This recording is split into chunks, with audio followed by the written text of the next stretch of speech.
नमस्कार प्रिय साथियों। आज हम बात करेंगे कि किस तरह जब हम सच्चे मन से भगवान को पुकारते हैं तो वह दौड़े चले आते हैं और हमारी पुकार जरूर सुनते हैं। दोस्तों, भगवान को भी अपने एक सच्चे भक्तों की उतनी ही जरूरत होती है जितनी हमें भगवान की। तो आज मैं आपको बताऊंगा कि अगर आपके जीवन में किसी चीज का अभाव है तो उसकी जगह भगवान का भाव प्रकट करके आप जीवन से उसकी कमी दूर कर सकते हैं और आपकी परेशानी बहुत जल्दी माफ हो जाएगी। तो दोस्तों, आज हम बात करते हैं कि बहुत समय पहले की बात है। एक छोटे से गांव में राधा नाम की एक बुढ़िया रहती थी। उसका जीवन बेहद साधारण था, लेकिन उसकी भक्ति असीम थी। वह भगवान श्री कृष्ण की परम भक्त थी और अपने दिन का अधिकांश समय उनकी आराधना में व्यतीत करती थी। राधा हर सुबह स्नान करके तुलसी के पौधे के सामने दीप जलाती और मन में भगवान का ध्यान करती। उसकी भक्ति ऐसी थी कि लोग उसे श्री कृष्ण भक्त कहकर सम्मान देते थे। राधा के 3 बेटे थे, अजय, केशव और कमल समय के। साथ तीनों बेटों की शादी ऊंचे घरानों की कन्याओं से हो गई। अजय की पत्नी लीला, केशव की पत्नी पूजा और कमल की पत्नी गोपी थी। यह तीनों महिलाएं धनी परिवारों से थीं और अत्यंत सुंदर और आकर्षक थी, लेकिन उनका स्वभाव स्वार्थी और कठोर था। शादी के कुछ ही दिनों बाद से बहुओं के स्वभाव ने अपना असली रूप दिखाना शुरू कर दिया। लीला का स्वभाव सबसे ज्यादा नकारात्मक मिजाज का था। वह अक्सर राधा से कहती, माँ जी, यह हर समय का पूजा पाठ बंद कीजिए। हम इस घर में भी सुख शांति चाहते हैं। आप अपने भगवान में खोई रहती हैं और घर का ध्यान रखने वाला कोई नहीं। राधा ने विनम्रता से उत्तर दिया, बेटी, भगवान श्री कृष्ण ही मेरे जीवन का आधार है। उनकी कृपा से ही सब कुछ है। मैं जितना समय पूजा में बिताती हूँ उससे अधिक आनंद और शांति मुझे कहीं नहीं मिलती। लीला ने हंसते हुए कहा, माँ जी, यह सब बातें पुराने समय की हैं।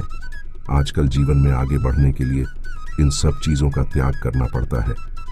इधर पूजा, जो सबसे ज्यादा अभिमानी थी, अपनी सास की गरीबी का मजाक उड़ाते हुए कहती, माँ जी, हमारे घर में तो हर चीज की भरमार थी। यहाँ आकर मुझे लगता है कि मैं किसी गरीब घर में आ गई हूँ। ये कैसी जिंदगी है। गोपी, जो लड़ाई और मक्कारी में माहिर थी, ने कहा, माँ जी, आप भी थोड़ा आराम कर लिया करो। अब समय आ गया है कि हम घर का भार अपने हाथों में ले लें। आप बस पूजा पाठ किया कीजिए, बाकी सब कुछ हम संभाल लेंगे। राधा ने अपनी बहुओं की बातें सुनी, लेकिन उसने कभी किसी का विरोध नहीं किया। वह जानती थी कि संसार बातें क्षणिक हैं और उसकी असली शक्ति उसकी भक्ति में ही है।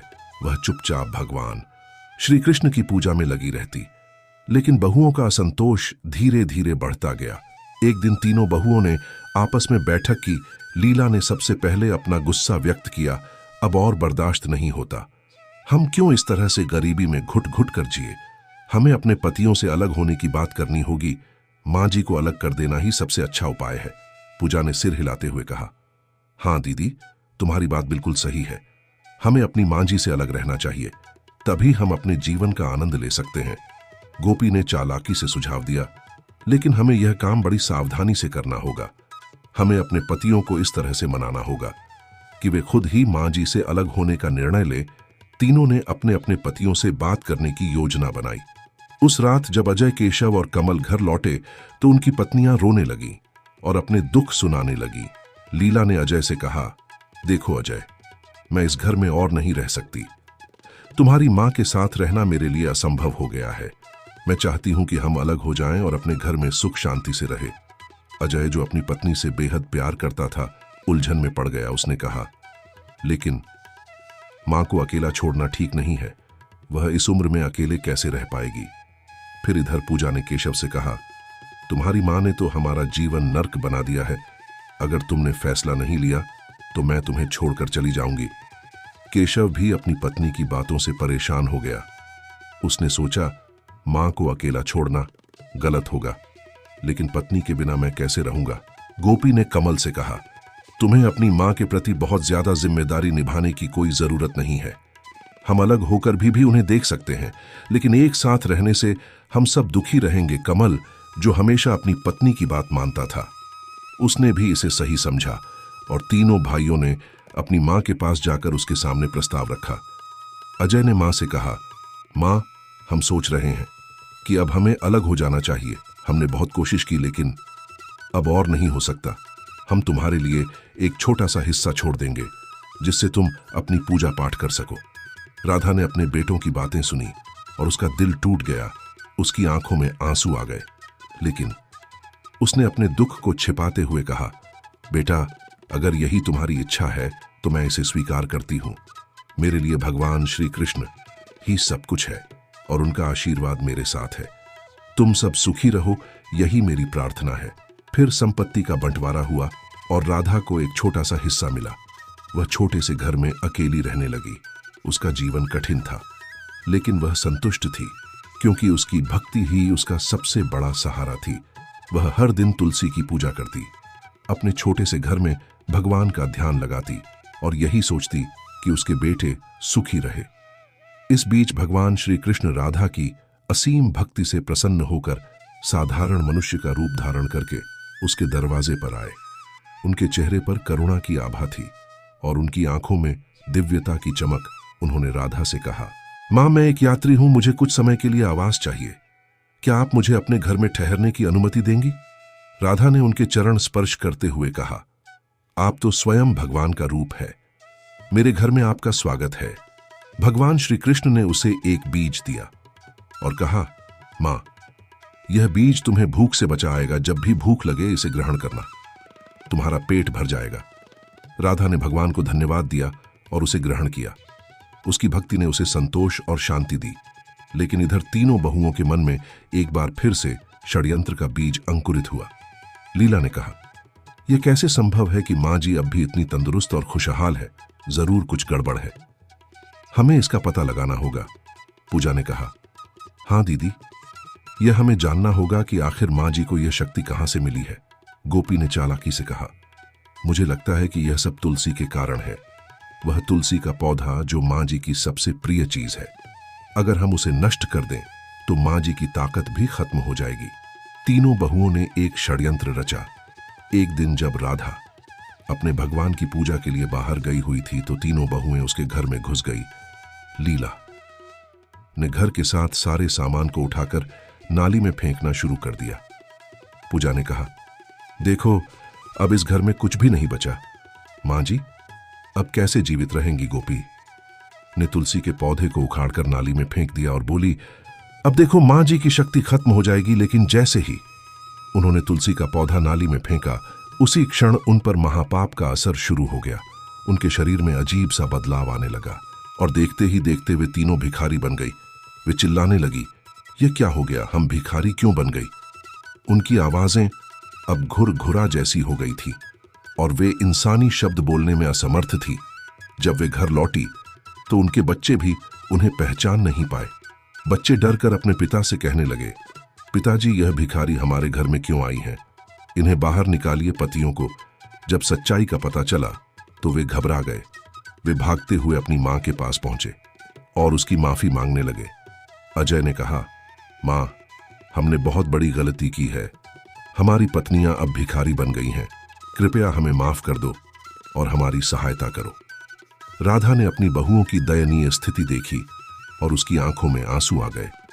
उसने भगवान श्री कृष्ण से प्रार्थना की, हे प्रभु, मेरी बहुओं ने पाप किया है, लेकिन कृपा करके उन्हें माफ कर दीजिए। उन्हें फिर से मनुष्य बना दीजिए। उसी समय एक महान साधु देव वहां आए। उनकी उपस्थिति में राधा ने उनसे उपाय पूछा। हे साधु महाराज, मेरी बहुएं अब भिखारी बन गई हैं। कृपया मुझे बताइए, मैं क्या कर सकती हूं? साधु महाराज ने गंभीर स्वर में कहा, मां, यह सब उनके पापों का फल है। उन्होंने पवित्र तुलसी का अपमान किया है, लेकिन अगर वे सच्चे मन से प्रायश्चित करें तो उनका अच्छा हो सकता है। राधा ने विनम्रता से पूछा, हे महाराज, कृपया मुझे उपाय बताइए, मैं क्या कर सकती हूं जिससे मेरी बहुएं फिर से मनुष्य बन सके? साधु महाराज ने कहा, तुम्हें श्री कृष्ण भगवान की पूजा करनी होगी और तुलसी के पत्ते के साथ प्रसाद बनाकर भगवान को भोग लगाना होगा। फिर तुम्हारी बहुएं उस प्रसाद को ग्रहण करें और तुलसी के पौधे को जल चढ़ाए, तभी वे पुनः मनुष्य बन सकेंगी। राधा ने साधु महाराज के बताए अनुसार विधि विधान से पूजा की। उसकी भक्ति इतनी प्रबल थी कि भगवान श्री कृष्ण ने उसकी प्रार्थना सुन ली। राधा ने श्री कृष्ण भगवान को तुलसी पत्र अर्पित कर भोग लगाया और फिर अपने बेटे और बहुओं को बुलाकर कहा, इस प्रसाद को ग्रहण करो और तुलसी के पौधे को जल चढ़ाओ। केवल तभी तुम लोग इस श्राप से मुक्त हो सकते हो। तीनों बहुएं बहुत ही लज्जित थी, लेकिन उनके पास कोई और रास्ता नहीं था। उन्होंने प्रसाद ग्रहण किया और तुलसी के पौधे को जल चढ़ाया। भगवान श्री कृष्ण उनकी सच्ची प्रायश्चित को देखकर प्रसन्न हुए और उनकी कृपा से वे तीनों फिर से मनुष्य बन गई। अब तीनों बहुएं अपनी सासू माँ के पास आईं और रोते हुए माफी मांगी। माँ, हमने बहुत बड़ी गलती की, हमें माफ कर दो। राधा ने उन्हें अपने आशीर्वाद दिए और कहा, भगवान ने तुम्हें माफ कर दिया है तो मैं भी तुम्हें माफ करती हूँ, लेकिन आगे से किसी का दिल मत दुखाना। बेटों ने भी अपनी माँ से माफी मांगी और वादा किया कि वे कभी भी अपनी पत्नियों के कहने पर माँ से अलग नहीं होंगे। इसके बाद सभी ने प्रेम से मिलकर रहने का निर्णय लिया। राधा के आशीर्वाद और भगवान श्री कृष्ण की कृपा से उनका घर फिर से खुशहाल हो गया। इस प्रकार भक्ति की शक्ति और भगवान की कृपा ने राधा और उसके परिवार को एक नया जीवन दिया। भगवत गीता में भगवान श्री कृष्ण कहते हैं, मन का बेचैन होना उसका स्वभाव है। हमारे मन को लगता है कि अगर वह अलग अलग बातों के बारे में सोचता रहेगा तो हमें आने वाली हर मुश्किल और मुसीबत से बचा लेगा, पर ऐसा होता नहीं है। हम अपने जीवन का काफी अधिक समय सोच विचार करके परेशान होने में निकाल देते हैं। भगवान श्री कृष्ण कहते हैं कि मन का यह स्वभाव बदलना मुश्किल जरूर है, असंभव नहीं। बात बिल्कुल सच है। अगर हम दिल से उसको मानते हैं तो भगवान हमारे हमेशा साथ रहता है, हर काम में हमारा हाथ बांटता है। आपने बहुत कहानी सुनी होगी जिसमें भगवान उनके साथ उनके हर काम में हाथ बंटवाते हैं। जैसे ब्रह्मानंद गुरु जब सिर पर गट्ठर लेकर आते थे तो उनका गट्ठर अपने आप उनके सिर से ऊपर उठकर आता था।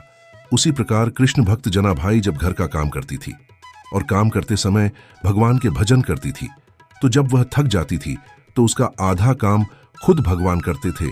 इसी तरह नरसी भक्त की बेटी का भात भगवान खुद आकर भरते हैं। दोस्तों, भगवान तो हमेशा हमारे साथ है, बस वो तो हमारी श्रद्धा देखता है कि कितनी है। ऐसी ही घटना आज एक बुढ़िया की मैं आपको बताता हूँ। एक बुढ़िया गुरु गोरखनाथ के दर्शन करने आती है। जाते टाइम एक दुकानदार की दुकान से वो गुरु गोरखनाथ की मूर्ति चुरा लेती है। जब वो मूर्ति चुराकर थोड़ी दूर चलती है तो उसकी आत्मा उसे कोसती है और वो आगे नहीं चल पाती। वो वापस दुकानदार के पास जाती है और कहती है, बेटा मुझे माफ कर दो, मैंने तेरी दुकान से ये मूर्ति चुरा ली थी, मुझे कोई भी सजा दो पर मुझे माफ कर दो। दुकानदार कहता है, तुम मेरी माँ के समान हो, मैं तुम्हें क्या सजा दे सकता हूँ। सजा देने वाले तो गुरु महाराज है।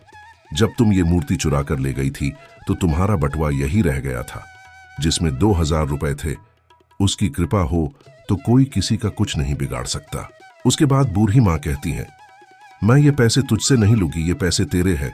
मुझे आज मेरे गुरुजी मिल गए हैं। वो बहुत खुश होती है और घर चली जाती है। वो हर रोज खाना खाने से पहले गुरु गोरखनाथ को खाना खिलाती है, नहलाती है, कपड़े बदलती है, हर रोज ऐसे ही पूजा करती है। एक दिन वह बीमार हो जाती है और अपनी बहू को गुरु की सेवा करने को कहती है। उसके बाद उसकी बहू के हाथ से मूर्ति छूट जाती है तो बूढ़ी माँ रोने लगती है और जिद करने लगती है, डॉक्टर को बुलाकर लेकर आओ, गुरु को चोट लग गई है। जब वह बहुत समझाने के बाद भी नहीं मानती, उसका वहम खत्म करने के लिए उसका बेटा डॉक्टर को बुलाकर लाता है। डॉक्टर आता है और जब वो उसका वहम मिटाने के लिए मशीन लगाकर देखता है तो मूर्ति का दिल धड़कने लगता है। डॉक्टर बहुत घबरा जाता है और बार बार मशीन लगाकर देखता है, तब भी ऐसे ही ढक ढक की आवाज आती है। डॉक्टर बहुत घबरा जाता है और बूढ़ी माँ के चरणों में पडीडी छिप जाता है। दोस्तों, सच्ची भक्ति हो तो अपने भक्तों की लाज बचाने के लिए भगवान जरूर आता है। मित्रों, उम्मीद है हमारा आज का वीडियो जरूर पसंद आया होगा। ऐसे ही वीडियो पाने के लिए हमारे चैनल को सब्सक्राइब करें और हमारे वीडियो को लाइक करें और वीडियो को ज्यादा से ज्यादा शेयर करें और कमेंट सेक्शन में मन से जय श्री कृष्णा जरूर लिखें। धन्यवाद मित्रों।